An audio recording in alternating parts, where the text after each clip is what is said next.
Suara pintu rumah yang dibanting keras membuat Aulia terbangun dari mimpi buruknya. Ayahnya berdiri di depan kamar, wajahnya merah padam, memegang ponsel miliknya yang berisi pesan-pesan rahasia dengan teman perempuannya di sekolah. "Kamu sudah gila. Kamu bukan anakku lagi," teriak ayahnya, sebelum melemparkan tas sekolah Aulia ke halaman dan mendorongnya keluar rumah di tengah malam hujan deras di pinggiran Jakarta. Aulia, gadis berusia 12 tahun yang polos, berlari tanpa tujuan, air mata bercampur hujan, hatinya hancur karena rahasia yang selama ini disembunyikannya kini menjadi mimpi buruk nyata. Ia tak tahu harus kemana, hanya sekolah yang terpikir sebagai tempat aman, meski gerbangnya terkunci. Dengan tubuh gemetar, ia memanjat pagar dan meringkuk di koridor kelas, berharap pagi akan membawa keajaiban.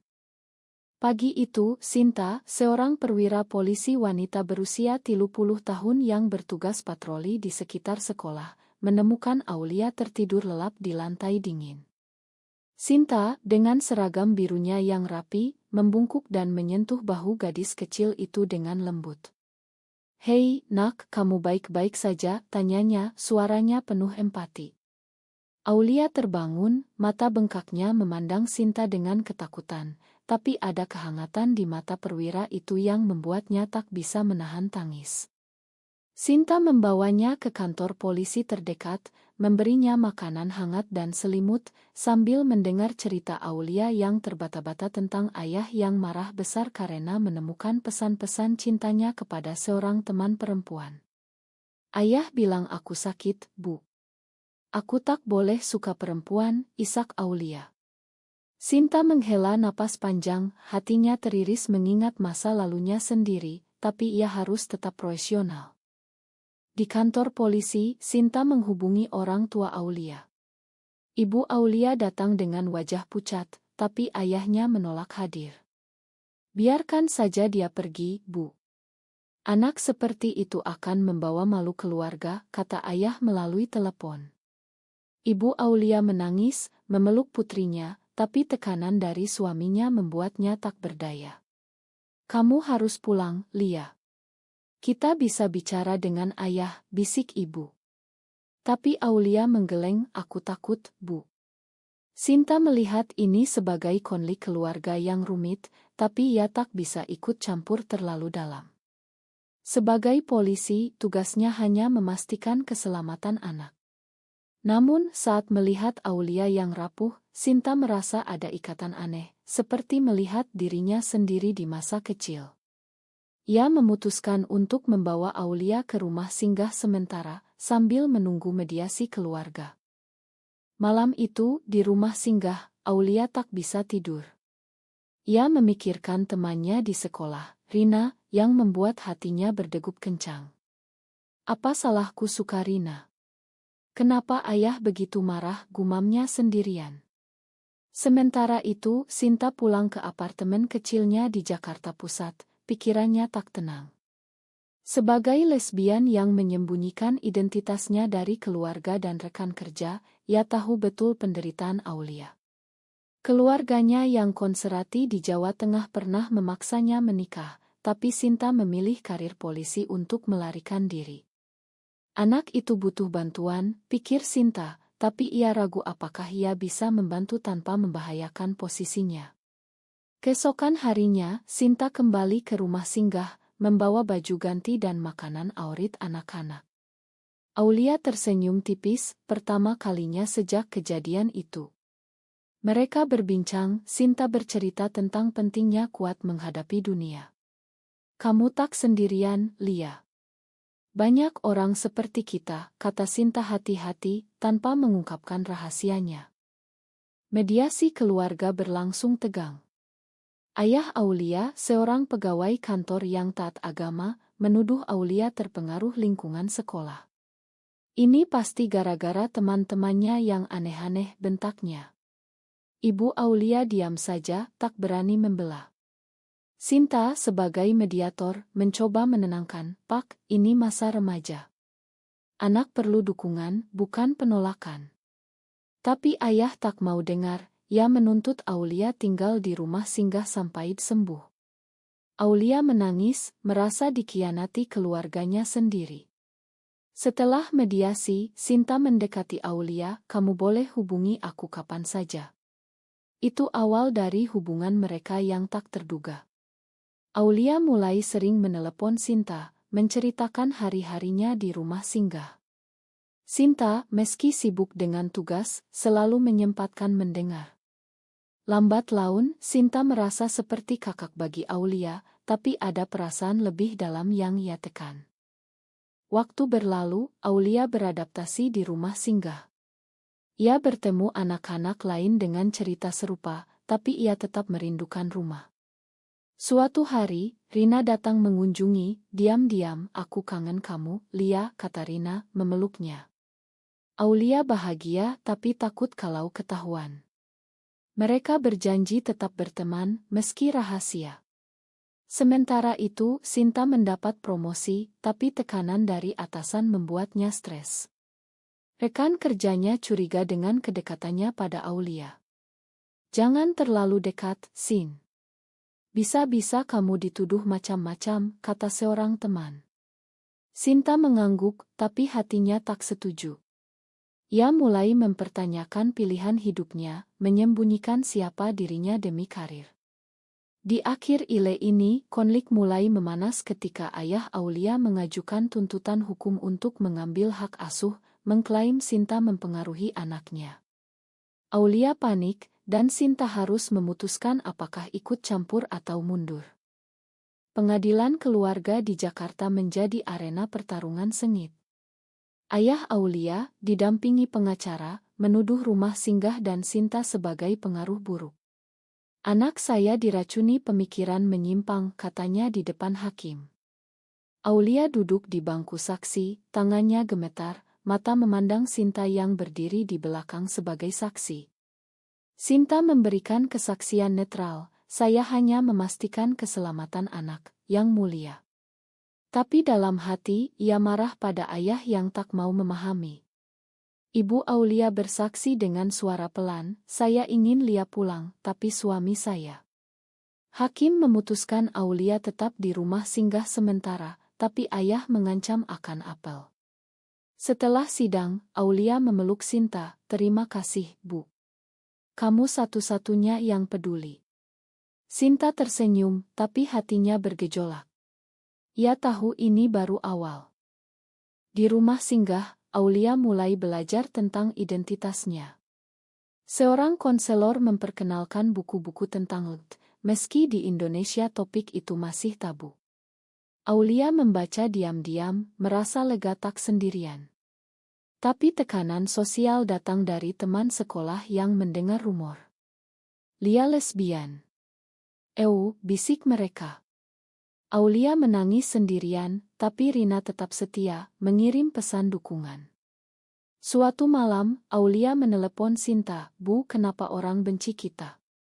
Sinta ragu menjawab, tapi akhirnya berbagi sedikit, "Karena mereka tak paham, Lia. Tapi kita harus kuat." Percakapan itu membuat Sinta memutuskan untuk lebih terbuka. Ia mulai mengunjungi Aulia lebih sering, membawa buku dan cerita inspirasi tentang wanita kuat di Indonesia. Konflik memuncak ketika ayah Aulia datang ke rumah singgah dengan saudara-saudaranya. Mereka menuntut Aulia pulang, mengatakan akan mengirimnya ke pesantren untuk disembuhkan. Aulia menolak, berteriak, "Aku tak sakit, ya." Pertengkaran hebat terjadi, sampai Sinta datang dan memisahkan mereka. "Ini bukan cara, Pak. Biarkan anak memilih," kata Sinta tegas. Ayah marah, menuduh Sinta lesbian dan melaporkannya ke atasan. Sinta dipanggil oleh komandan, "Apa benar kamu mempengaruhi anak itu?" Sinta membela diri, tapi rumor mulai menyebar di kantor. Rekan kerjanya menjauh, membuat Sinta merasa terisolasi. Di rumah, ia menangis, mempertanyakan apakah membantu Aulia sepadan dengan risikonya. Aulia mendengar tentang masalah Sinta, merasa bersalah. Ia memutuskan untuk bicara dengan ibunya secara pribadi. Di sebuah kai, Ibu Aulia mengaku, ibu tahu kamu berbeda sejak kecil, Lia. Tapi ayah, keluarga kita konservatif. Aulia memohon, bantu aku, Bu. Ibu berjanji mencoba, tapi tak yakin. Sementara itu, Sinta menghadapi penyelidikan internal. Ia harus memilih mundur dari kasus Aulia atau bertahan dan berisiko kehilangan pekerjaan. Dalam hati, Sinta merasa tertarik pada Aulia bukan sebagai anak, tapi sebagai seseorang yang mirip dirinya. Tapi ia tekan perasaan itu, tahu usia mereka berbeda. Konflik inner Sinta semakin dalam, apakah ia egois jika terus membantu? Suatu hari, Rina datang lagi, tapi kali ini dengan berita buruk. Orang tuaku tahu tentang kita, Lia. Mereka larang aku bertemu kamu. Aulia hancur, merasa dikhianati lagi. Ia marah pada dunia, pada masyarakat Indonesia yang masih memandang sebagai dosa. Sinta melihat Aulia depresi, mengajaknya jalan-jalan ke taman. Di sana mereka berbincang panjang. Hidup ini penuh pilihan sulit, Lia. Kadang kita harus bayar mahal untuk jadi diri sendiri, kata Sinta. Aulia mengangguk, tapi hatinya sakit. Malam itu, ayah Aulia menelepon Sinta secara pribadi, jauhi anakku atau aku hancurkan karirmu. Sinta tak gentar, tapi ini membuatnya memikirkan strategi baru. Ia hubungi Lesmud di Jakarta untuk bantuan hukum. Di akhir ile ini, Aulia memutuskan untuk menghadapi ayahnya langsung, tapi itu membawa konsekuensi tak terduga. Pertemuan Aulia dengan ayahnya di rumah keluarga berlangsung dramatis. Aulia berdiri tegar, "Yah, aku suka perempuan. Itu bagian dari diriku." Ayah marah, memukul meja, "Kamu dirasuki setan. Kita harus ke dukun." Ibu mencoba menenangkan, tapi sia-sia. Aulia pergi dengan hati hancur, tapi merasa bebas untuk pertama kalinya. Ia kembali ke rumah singgah, menelepon Sinta, "Aku melakukannya, Bu. Tapi sakit sekali." Sinta bangga tapi khawatir. Ia tahu masyarakat Indonesia, dengan norma agama dan budaya yang kuat, tak mudah menerima. Rumor tentang Aulia menyebar ke sekolah, membuatnya dibully. Guru pun memanggilnya, "Kamu harus berubah, Lia. Ini demi masa depanmu." Aulia merasa terpojok, tapi dukungan dari Sinta memberinya kekuatan. Sinta, di sisi lain, menghadapi konsekuensi laporannya. Atasannya memperingatkan, jangan libatkan diri terlalu dalam kasus pribadi. Tapi Sinta tak bisa berhenti. Ia mulai bertemu Aulia di luar jam kerja, berbagi cerita hidupnya. "Aku pernah seperti kamu, Lia. Keluargaku memaksaku menikah, tapi aku lari ke polisi." Aulia terkejut, "Jadi Bu juga?" Sinta mengangguk, "Ya, tapi jangan bilang siapa-siapa." Ini memperdalam ikatan mereka, dari mentor-mente menjadi teman dekat. Tapi perasaan Sinta mulai berubah, ia merasa tertarik secara romantis, meski tahu itu salah karena usia. Konflik moral menyiksa Sinta, apakah ia mengkhianati kepercayaan dengan perasaan ini? Konflik sosial memuncak ketika Lesm yang dihubungi Sinta mengadakan workshop tentang HAKLB. Aulia ikut, bertemu orang-orang sejenis. Ia merasa diterima, tapi ayahnya tahu dan marah besar. Ia datang ke workshop, membuat keributan, ini tempat penyimpangan. Polisi dipanggil, ironisnya Sinta yang datang. Ia harus menangkap ayah Aulia untuk gangguan ketertiban. Ini membuat ayah semakin benci Sinta, mengklaim konspirasi. Media lokal mulai meliput, anak diusir karena orientasi seksual, polisi terlibat. Sinta menjadi sorotan, karirnya terancam. Rekan kerjanya menuduhnya bias, "Kamu lesbian ya, Sin?" Sinta diam, tapi hatinya retak. Aulia melihat Sinta menderita, memutuskan untuk mundur. "Mungkin aku harus pulang dan berpura-pura normal," katanya pada Sinta. Sinta menolak, "Jangan, Lia. Itu akan menghancurkanmu." Mereka berdebat, Aulia marah, "Ini gara-gara aku. Kamu korbankan segalanya." Sinta memeluknya, "Aku rela karena aku peduli." Saat itu perasaan mereka mulai terungkap, tapi mereka tekan. Ibu Aulia datang ke rumah singgah, membawa berita, "Ayah setuju mediasi lagi, tapi dengan syarat kamu tinggal di pesantren." Aulia menolak, tapi ibu memohon, "Demi keluarga, Lia." Ini membuat Aulia ragu antara cinta diri dan kasih keluarga. Di tengah kekacauan, Rina muncul lagi, tapi kali ini untuk putus. "Orang tuaku pindahkanku sekolah." "Ma, Lia." Aulia hancur, merasa kehilangan segalanya. Ia menyalahkan diri, "Mungkin ayah benar, aku salah." Sinta, tahu ini, mengajak Aulia ke pantai di luar Jakarta untuk menenangkan. Di sana mereka berbincang dalam, Sinta berbagi kisah cintanya yang gagal karena tekanan sosial. "Aku pernah kehilangan seseorang karena tak berani," kata Sinta. Aulia tersentuh, dan tanpa sadar, tangan mereka saling genggam. Saat itu ikatan mereka semakin kuat, tapi penuh mautun.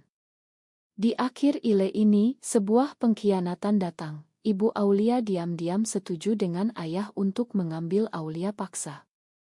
Malam itu, ayah dan saudara Aulia datang ke rumah singgah dengan mobil, memaksa Aulia masuk. "Kamu harus ikut kami," teriak ayah. Aulia berjuang, berteriak minta tolong. Penjaga rumah singgah memanggil polisi, dan Sinta datang cepat. Ia menghentikan mereka, "Ini penculikan." Ayah marah, "Dia anakku." Pertengkaran berujung penangkapan ayah sementara. Aulia trauma, memeluk Sinta sambil menangis. "Kenapa ibu khianati aku?" tanyanya. Sinta marah pada ibu Aulia, tapi paham tekanan yang dialaminya. Ini membuat Sinta memutuskan untuk melindungi Aulia sepenuhnya, bahkan jika harus melawan sistem. Ia ajukan permohonan hak asuh sementara sebagai wali. Hakim ragu, tapi bukti penganiayaan emosional membuatnya setuju. Kehidupan Aulia berubah. Ia tinggal dengan Sinta di apartemen sebagai anak asuh. Awalnya canggung, tapi mereka belajar hidup bersama. Sinta mengajari Aulia memasak makanan Jawa favoritnya, sambil bercerita tentang budaya Indonesia yang beragam. Tapi rumor di kantor Sinta semakin parah. Atasannya memindahkannya ke tugas meja untuk menghindari konflik. Sinta merasa dihukum, tapi demi Aulia, ia bertahan. Perasaan romantis Sinta tumbuh, ia sering memandang Aulia saat tidur, tapi ia ingatkan diri, dia masih anak. Aulia, kini berusia 13, mulai melihat Sinta sebagai lebih dari mentor. "Bu Sinta cantik sekali," pikirnya, tapi ia tekan perasaan itu. Konflik masyarakat datang dari tetangga.